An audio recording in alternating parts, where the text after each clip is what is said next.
This podcast is supported by Progressive, a leader in RV insurance. RVs are for sharing adventures with family, friends, and even your pets. So if you bring your cats and dogs along for the ride, you'll want Progressive RV insurance. They protect your cats and dogs like family by offering up to $1,000 in optional coverage for vet bills in case of an RV accident, making it a great companion for the responsible pet owner who loves to travel. See Progressive's other benefits and more when you quote RV insurance at Progressive.com today. Progressive Casualty Insurance Company and Affiliates. Pet injuries and additional coverage and subject to policy terms. It's The Other Side of Midnight with Frank Morano.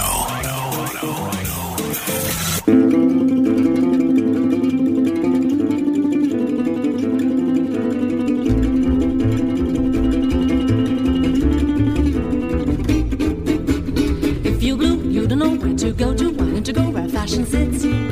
Put on the Ritz.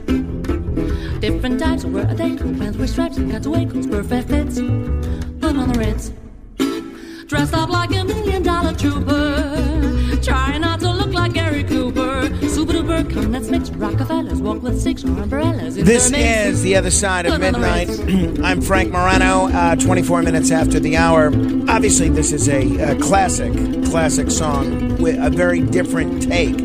And I thought from La Rosa, I thought this was a pretty appropriate way to begin my conversation with Stephen Maglio.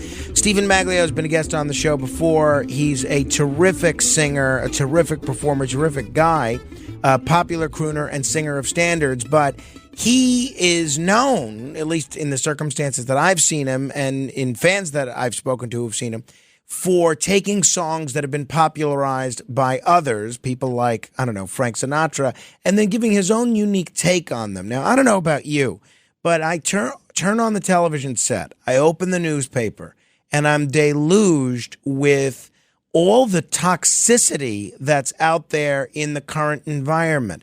Different people calling one another fascists, Nazis, garbage. And I think, my goodness, can we all keep in mind that we all need to live with one another after whatever happens with this election? So I was eager to have Stephen Maglio back on the show because he always brings a smile to my face, both as a performer and as a radio guest. And I thought some other people in the audience might need a little bit of a break from the doom loop of toxicity that we seem to be experiencing now. Stephen Maglio, it's great to talk with you again.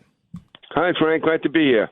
You know, I saw you performing at the reopening of a terrific restaurant in Little Italy, Casa Bella, and I got to tell you, hats off, not only in terms of your musical abilities, but your kind of just sense of style and showmanship. Well done. Thank you very much. And Casa Bella is one of my favorite places. It's an outstanding spot with a lot of history, that's for sure. All right. I read in, I think it was Richard Johnson's column recently, that you just got married again. Now, a lot of people listening, especially a lot of the guys listening, might say, wait a minute, it's a big mistake to get married once. Why would you ever get married twice to the same person? Actually, I did it a third time. Oh, my goodness. They're ready to commit you at this point. Debbie and I got married in October of 84. We had a big church wedding and the big reception and everything. But 3 months prior to that, we got married at the office of the mayor of New Rochelle so that I could put her on my medical insurance. So in 84, we actually got married twice. So this was the third time. So we celebrated our 40th anniversary, and we said, well, we've got to do something. We'll have a party or something. We're going to have the show. We got to do the show at the cutting room. We're going to have a room full of people anyway. Well, let's get married right at the show. So that's what we did. About halfway through the show, I came off the stage, and right in the middle of the audience, surrounded by our grandchildren, Debbie and I got remarried. Well, that's nice. People were not expected to bring gifts, though, I hope. No, not at all. Okay. A couple of people did, which is appreciated, but they weren't supposed to. All right. Well, and my cousin Andy, Andy Judd, who was my best man 40 years ago, officiated because he's got the certificate now, so he's allowed to do it. Outstanding. The ceremony. Yeah, it was really cute. As a minister in the Universal Life Church myself, I am happy to welcome your cousin Andy as a fellow man of the cloth.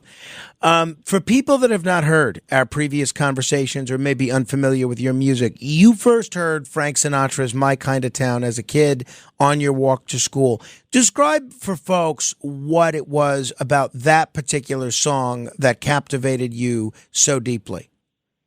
I don't know. I guess it was the swing of it. I was 8 years old at the time, or just about 8 years old.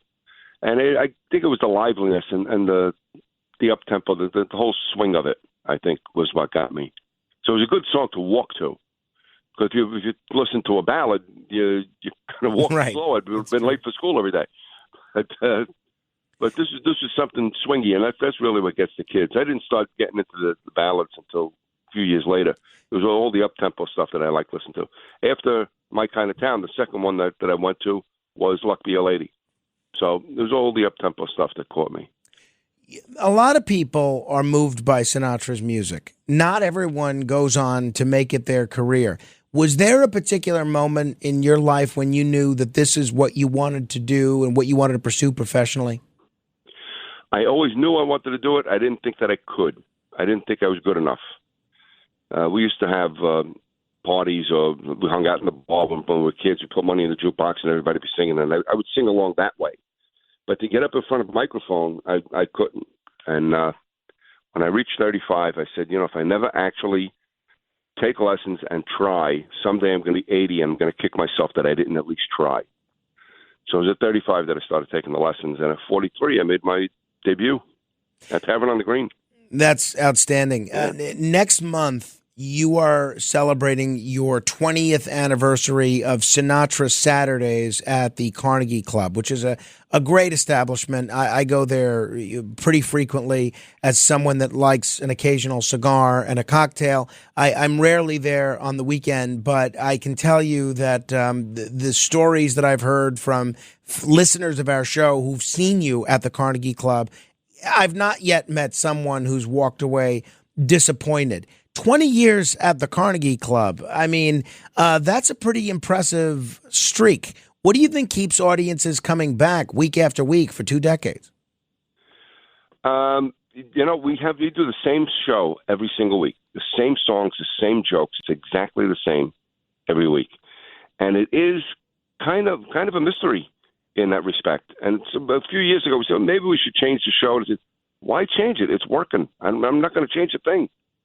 And it gets busier and busier. And what's happened now is people are putting videos on TikTok, and it's going wild. We're getting young girls coming in, girls in their 20s that are coming in groups, like 5, 6 at a time, to come in to see the show because they're seeing these videos online, which is great because when the young girls are there, then the guys follow, and then you wind up with a room full of people.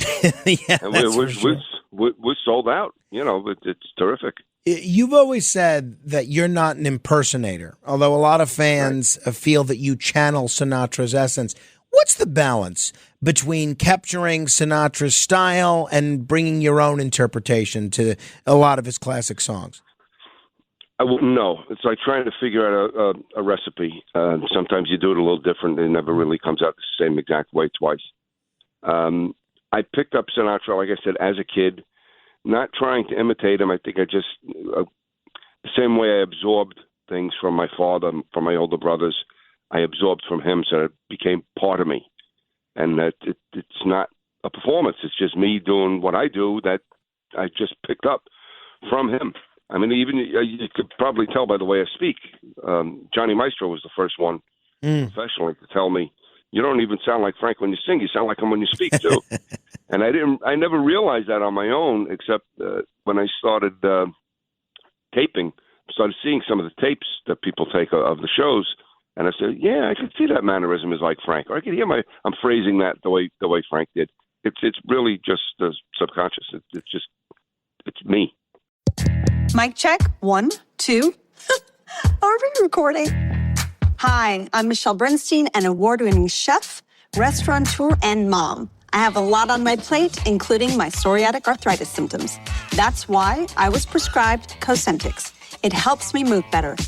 Cosentyx secukinumab is prescribed for people 2 years of age and older with active psoriatic arthritis. Don't use if you're allergic to Cosentyx. Before starting, get checked for tuberculosis. An increased risk of infections and lowered ability to fight them may occur, like tuberculosis or other serious bacterial, fungal, or viral infections. Some were fatal. Tell your doctor if you have an infection or symptoms like fevers, sweats, chills, muscle aches, or cough, had a vaccine or plan to, or if inflammatory bowel disease symptoms develop or worsen. Serious allergic reactions and severe eczema-like skin reactions may occur. Learn more at 1-844-COSENTIX or Cosentix.com. Ask your rheumatologist about Cosentix. Choosing a bottled Starbucks Frappuccino drink that's all flavor and just 100 calories? Easy. Choosing between creamy vanilla, double chocolate, and sea salt caramel flavors? A little harder. Try the delicious new Starbucks Frappuccino light drinks. Look for them wherever you buy groceries. Start with Starbucks coffee. In state and local government, tech upgrades aren't optional. They're essential. Whether it's improving digital services, protecting public data, or modernizing outdated systems, the demand for skilled IT professionals has never been higher. CBT Nuggets helps you stay ahead with affordable, on-demand IT training that's built for your schedule. Our short, practical videos and hands-on virtual labs make it easy to build real-world skills in networking, cybersecurity, cloud technologies, and more. You don't need expensive hardware or complicated setups, just a browser and the motivation to grow. Whether you're an IT admin, public service tech, or new to the field, CBT Nuggets gives you the tools to better support your team and your community. And with new content added regularly, there's always something relevant to learn. Join thousands of learners who are upgrading their skills and advancing their careers. Start your 7-day free trial today at cbtnuggets.com. Because smarter tech skills don't just help you, they help your whole community succeed. At Arizona State University, we're bringing world-class education from our globally acclaimed faculty to you. Ranked #1 in innovation for 10 consecutive years and #2 among public universities for employability. ASU isn't just ahead of the curve, it's creating new paths to success. Earn your degree from the nation's most innovative university. Online, that's a degree better. Explore more than 300 undergraduate, graduate, and certificate programs at asuonline.asu.edu. You've performed with a lot of legends, people like Dionne Warwick, people like Frankie Valli. Frankie Valli's been making a lot of headlines lately at 90 years old, and not at all positive. People are pointing out that, he's lip-syncing a lot of these performances. Some folks wondering if he's okay, folks wondering if he should still be out there performing. Obviously, I don't expect you to comment on that necessarily, but tell folks what that was we'll like. Comment on that. Yeah, go. We'll comment on that. My wife, I didn't get a chance because I was busy. But my wife and her aunt went to see Frankie in Atlantic City not long ago, and they said it was absolutely fabulous. She loved it. That's great. I love hearing that, and I'm a fan of Atlantic City as well. So I love whenever Frankie goes out there. And you know what I've noticed is when you see a legend, and it was similar with me when I got to see Bobby Rydell perform shortly before he passed away, is a lot of your memories and imagination, it kind of fills in the blanks of whatever you might be missing in terms of the performance that you're watching. But I'm glad your wife had a good experience. Tell me about your working with Frankie Valli. What was he like in terms of dealing with on a personal level? He was terrific. Very, very, very cordial. A little on the quiet side when there's a lot of people around. We did a party for Les Moonves out in Beverly Hills. Our friend Bruce Sharrett had arranged it, and it was Les's mother was going to be 90 years old, so he was going to have a big party in his yard. And he had Frankie come on with the Four Seasons to do a 40-minute set. And then I came on after him to do all the standards to set up. People could dance because they had a big dance floor set up and everything. So anytime I see Frankie, I always tell him, hey, remember that night that you opened for me? And he just smiles. But he's always very nice. I've been in his company quite a few times, and he's always been very nice. Speaking of larger-than-life characters, I don't think it gets larger than the characters that were in the film The Irishman, guys like Joe Pesci, Robert De Niro, obviously the Al Pacino, and obviously the director, right, Marty Scorsese. Your scene was cut from The Irishman. Right. What was it like working on that film? And, I mean, the film was 3 hours as it was. They couldn't have thrown your scene in there, too? Yeah, well, I was supposed to be in the scene that took place in the Copacabana.